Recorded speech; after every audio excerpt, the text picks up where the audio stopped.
With FuRyu seemingly unable to do no wrong with its BiCute Bunnies figure lineup, I guess it's no surprise I'm looking at my third bunny outfit figure in a short space of time. As you can see here, today I'll be checking out the other figure in FuRyu's Chainsaw Man pair of bunny outfit characters, namely Power, who is arguably as popular if not more than Makima before her. Power is unique among the other BiCute bunnies in that she has a large oval base as opposed to the regular small round ones, due to her distinctive bent over pose that I haven't actually seen among other figures in this FuRyu figure lineup, bar perhaps one or two figures, and even then they weren't so bent over. Similar to the box art style of her fellow member of the Public Safety Devil Hunters organization as seen in the Chainsaw Man anime series, Power, like Makima, which I had reviewed in the last video, is depicted in photographic images with the bokeh effect, i.e. with the subject matter in focus against a blurred background. Starting with an extreme zoomed in shot of her from the front, with the BiCute Bunnies logo imprinted at the lower end in vivid fluorescent pink, the box art then depicts full figure shots of the pre-printed prize figure as seen from the back as well as front views, as you can see here, followed finally by a semi-close-up shot of her from another angle. After FuRyu's promising release of Makima in its take of Chainsaw Man characters in a bunny outfit, expectations are high on my part for an equally good job on another popular character from the same series, namely Power.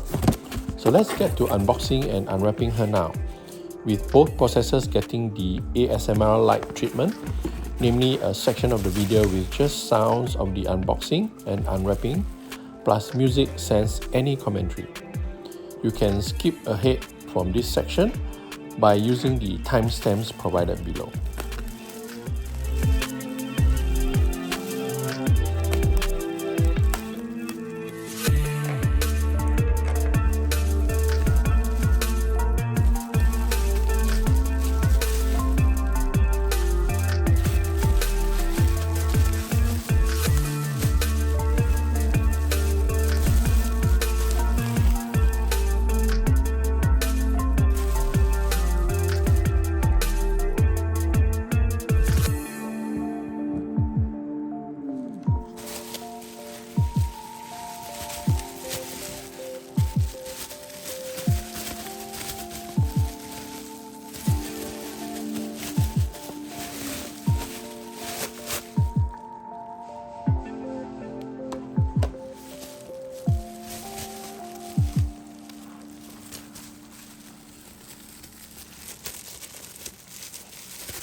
What initially caught my eye was the departure from BiCute Bunnies' normally round bases to a large oval one instead, to accommodate this figure's bent over wide leg stance. By and large, BiCute Bunny figures tend to adopt standing poses, but Power looks like she is midway through a dance move. Meanwhile, her what-ah look is perfectly depicted in her anime-accurate facial details, as well as hairstyle, with that one long fringe down the middle of her face. Her hair is well sculpted to show the many individual strands and locks of her long hair. And while Power's bunny suit is similar in style to the one we saw on Makima, it now sports red instead of black for her leather materials, bow tie and bunny ears, although the fine mesh stockings do remain black. I'm glad that pink shading has been added to her cheeks, underarms and the crooks of her elbows, as it helps liven up her fair skin tone. But sadly, FuRyu continues to ignore having the figure's fingernails painted. I believe it's a doable task within the constraints of managing costs for a mass-produced item like the prize figure she is, which is evident in the lack of paint shading on her bunny suit and hair. Anyway, that's the almost fully assembled figure of Power from Chainsaw Man. I say almost because her bunny ears come unattached in two separate pieces that you see me holding in my hands now. The other unattached part is of course the huge oval-shaped base with its now familiar line design and BiCute Bunnies logo in gold against black. So let's go ahead and put Power together in the other ASMR section of my video, where you'll get to watch Power's assembly process with only music to accompany you. Commentary will resume once she is fully assembled.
Power's bent over posture with a fairly aggressive legs wide apart stance makes for a nice juxtaposition of poses when paired with Makima's more passive arch back upright posture. While generally I'm not a fan of figures with bent over poses, mainly because such poses tend to obscure details on the figure's torso, BiCute Bunnies Power is somewhat of an exception, seeing that her pose, in my eyes at least, highly complements Makima's own pose, and the pair would look great together on the display shelf. Despite being bent over, the Power figurine still manages to reach a height of 20 centimeters when measured from her feet to her head, or 23.5 centimeters to the tip of her bunny ears, which is still impressive in terms of shelf presence. And in a way, this semi-aggressive stance with a poppable in-your-face vibe is in keeping with the brash and arrogant personality as is the predominant color of Power's bunny suit, which apart from hue is similar in style to what Makima wore. Red now becomes the most prevalent color on the non-traditional bunny suit, which suits the character well considering her blood fiend aspect in the Chainsaw Man storyline. The reds of Power's bunny suit is the less vivid wine red variety versus the bright reds of her horns. Similar to Makima, the bunny suit that Power is wearing has clean paintwork and is well sculpted. But also like Makima, the suit Power has on lacks any form of paint shading whatsoever. Fortunately, the positive attributes of both bunny suits just about manage to mitigate the lack of depth in the paintwork. Every edition of a BiCute Bunnies pre-painted figure into my collection now comes with a near certainty that it will closely resemble the anime character it was meant to depict. And it's no different in the case of Power, who has a likeness factor that shines through even when clothed in attire that's far removed from how she is usually seen wearing in Chainsaw Man. That being said, the paintwork on Power's face has a slight flaw to it. In the case of her teeth, which receives a dash of white paint that extends to her gums. Taken together with the fact that her teeth also lacks any paint shading or lining to define individual teeth, this all together makes for a disconcerting look, especially when considering sharp pointed teeth with large incisors are a defining feature of the character. It's a tad frustrating and feels like a lost opportunity, seeing that her eyes were already well defined, plus she had a nice blush to her cheeks. And while Power's long blonde hair is flat and monotone color-wise, the incredible sculpt makes this shortcoming a moot point. Every individual lock and strand of hair creates badly needed natural shadows that create a natural depth to her hair. More than that, Power's hair flows in a wonderfully realistic way, and I especially love how it's draping over her right arm. Arms that, by the way, have some pinkish skin tone shading on her underarms and elbows. And the Power figurine's extremely fair skin tone had a positive byproduct in which it inadvertently hit some mole lines that ran down both her arms. Similar to her hair, the bunny suit that Power has on has been molded in flat monotone colors. But also like her hair, the incredibly sculpted details of her bunny suit somewhat mitigate the shortcomings inherent in a pre-painted crane price figure line that skews more towards the budget tier. As with Makima before her, Power has on a non-traditional bunny suit, the consequence of which meant the fine mesh stockings took up less overall real estate on the figure itself. Instead of wrapping around the entire leg, the stockings now cover only the upper thigh area of both legs.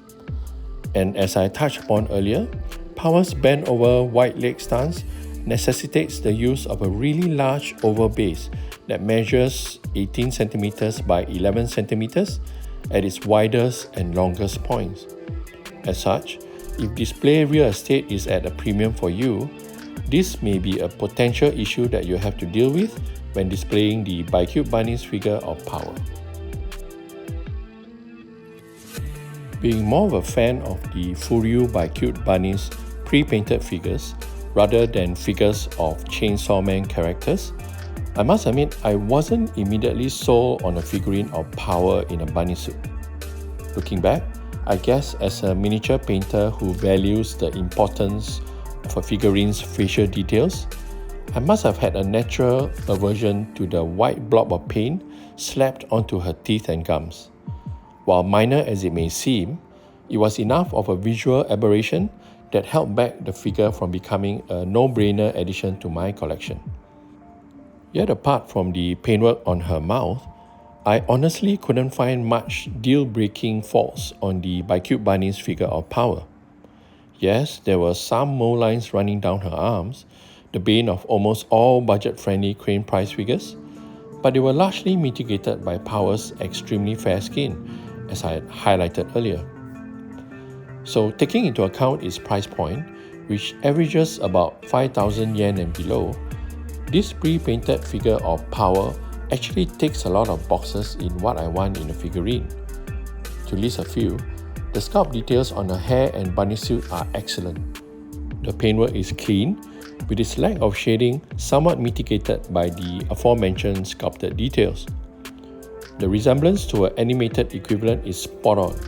And finally, she's adopting a not often seen pose among pre-painted figures that's complementary to the one adopted by the other Chainsaw Man character in the BiCute Bunnies lineup, that is, Makima. While of the two I prefer Makima over Power, the latter still is an extremely good pre-painted figure I'm happy to have in my collection. As such, I'm giving the FuRyu BiCute Bunnies figure of Power from the Chainsaw Man anime series a rating of Diamond or A rank, similar to Makima before her. I think they both make a great pairing together on the display shelf. Of course, this isn't to say that Power does not look good by herself on display, because she does. It's just that the sum is greater than its parts in the case of this dynamic duo from the Chainsaw Man series. With that, we've come to the end of this unboxing and review of the FuRyu BiCute Bunnies pre-painted figure of Power. Thank you so much for having taken the time to watch this video until the very end. Be sure to stay tuned for the next upload and make sure to subscribe to my channel. Once again, thank you very much. Be well and be happy.